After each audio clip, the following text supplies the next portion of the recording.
وہی بات کہ اگر ہمارے سامنے چوائس ہو تو چوائس ہمارے سامنے بیلٹ پیپر اس طرح سے آئے گا کہ جی گڑھا، نالا، گٹر، کھائی، کنواں، یہ آپ کے سامنے بیلٹ پیپر ہے، ایک پہ نشان لگا کے آپ چوز کریں کہاں گرنا چاہتے ہیں. کہاں گرنا چاہتے ہیں، کیا چیز ہے. مطلب یہ آپ سمجھتے ہیں کہ یہ ہمارے پاس چوائس ہے ایز اے نیشن.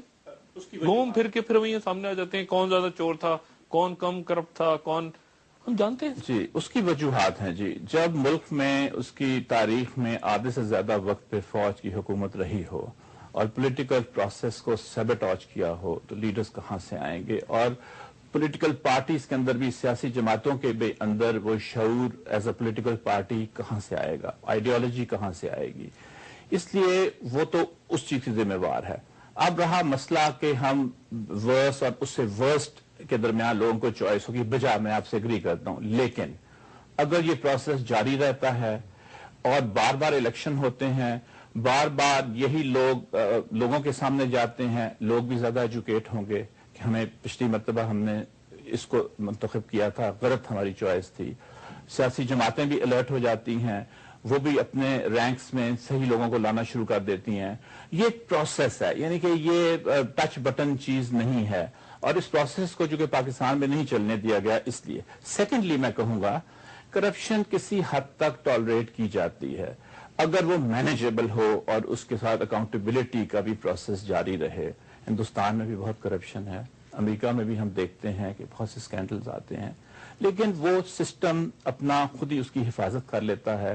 اس میں اکاؤنٹیبلٹی کا ادارے بھی سامنے آ جاتے ہیں، اور پھر جب الیکشنز ہوتے ہیں جیسے ہم نے دیکھا کہ صدر بش نے جھوٹ بولا اور جنگ شروع کی، مڈ ٹرم الیکشنز ہوئے، لوگوں نے ریپبلکنز کو ہرا دیا. پروسیس. دوسری بات ہے ادارے جب مضبوط ہوں گے تو جب کرائسس بھی ہوں گے بڑے، جیسے امریکہ میں بھی ہوا تھا الیکشنز میں، تو سپریم کورٹ اس کے اندر آ گئی تھی. پاکستان میں تو اعتراض کیا جاتا ہے کہ وہ ایکٹیویزم دکھا رہی ہے، لیکن یہاں پہ بھی سپریم کورٹ کا کوئی کام نہیں تھا الیکشن میں حصہ لینا. وہ ایک پولیٹیکل، وہ تو اس کا ذکر بھی نہیں ہے آئین میں کہ الیکشنز کیسے ہوں گے کیسے نہیں ہوں گے، لیکن سپریم کورٹ کو آنا پڑا تھا ایک پروسیس کو اس کو آگے چلانے کے لیے.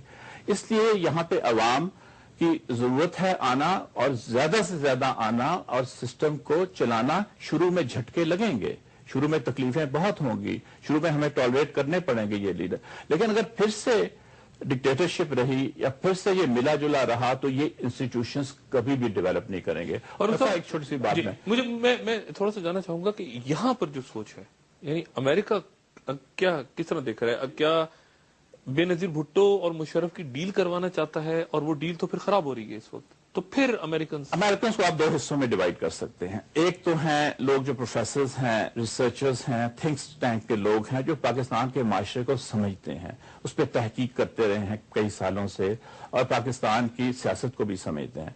دوسری طرف بیوروکریسی ہے، بش ایڈمنسٹریشن کی اور اسٹیٹ ڈپارٹمنٹ کی اور اسٹیبلشمنٹ جس کو ہم کہتے ہیں امریکن. جو تو ریسرچرز ہیں سارے وہ اب سمجھ گئے ہیں کہ پاکستانی عوام کو ریزسٹ نہیں کیا جا سکتا. ان کے پاس دنیا کے اور ملکوں کی بھی مثالیں ہیں، ایران کی مثال ہے اور ملکوں کی ہیں، کہ جب عوام نکل آتے ہیں تو بہت مشکل ہو جاتا ہے. وہ تو ریکنسائل کر گئے ہیں کہ جہاں پہ چینج آنا ہے، اور امریکن آپ کو تھنک ٹینک والے یا پروفیسر یہی کہیں گے کہ ہم ایکسپیکٹ کر رہے ہیں کہ چینج آنا ہے. جو اسٹیبلشمنٹ ہے اس کا تو دل ہوگا کہ جتنی دیر تک مسٹر مشرف رہ سکتے ہیں اقتدار میں وہ رہیں، کیونکہ مسٹر مشرف نے جو کام کیا ہے امریکہ کا وہ اور کوئی شاید نہ کر سکے کبھی بھی، کیونکہ انہوں نے اپنا نیشنل انٹرسٹ کو سامنے نہیں رکھا، انہوں نے بلکہ امریکہ کا نیشنل انٹرسٹ کو آگے رکھا ہے. وہ تو ان کی چوائس ہوں گے. لیکن خالد صاحب کو میں سیکنڈ کروں گا، لیکن جب وہ دیکھیں گے کہ حالات اتنے خراب ہو گئے ہیں تو پھر وہ بھی ان کو ڈچ کریں گے، اور لیکن ڈچ کرنے کے بعد وہ چاہیں گے کہ اسموتھ ٹرانزیشن ہو، یعنی جھٹکے والی ٹرانزیشن نہ ہو. جھٹکے والی ٹرانزیشن سے کیا مراد ہے؟ خالد ویلکم بیک خواتین حضرات. نگیر زیدی صاحب، ڈاکٹر فاروق حسنات اور خالد حسن صاحب سے گفتگو جاری ہے پاکستان کی سیاست کے حوالے سے. جی ڈاکٹر صاحب، بہر سلسلے میں یہ کہوں گا کہ یہ جو پولیٹیکل ہمارا میس اپ ہوا سارا، اور کنفیوژن بھی ہے بہت سی، اس کو ہم ذرا ایک بیک گراؤنڈ میں ہمیں دیکھنا پڑے گا. اور بیک گراؤنڈ یہ ہے کہ اس وقت پاکستان کو بہت سے سلامتی کے مسئلے درکار ہیں. بلوچستان میں ایک لو لیول کی باقاعدہ کنسسٹنٹ انسرجنسی ہو رہی ہے، کلاسیکل کیس ہے، وہ ٹیکسٹ بک کیس ہے. اس کے بعد جو قبائلی ہمارے علاقے ہیں وہاں پہ میں تو کہوں گا سول وار ہو رہی ہے.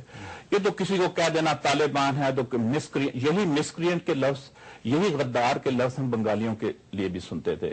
اس زمانے میں طالبان کا لفظ ایجاد نہیں ہوا تھا تو وہ استعمال نہیں ہوا.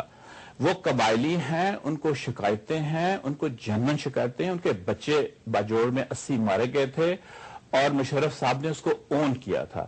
کرزئی کے جہاں بمباری ہوتی ہے، سویلین مارے جاتے ہیں تو کرزئی صاحب پروٹیسٹ کرتے ہیں امریکہ سے. آکوپائیڈ ملک ہے.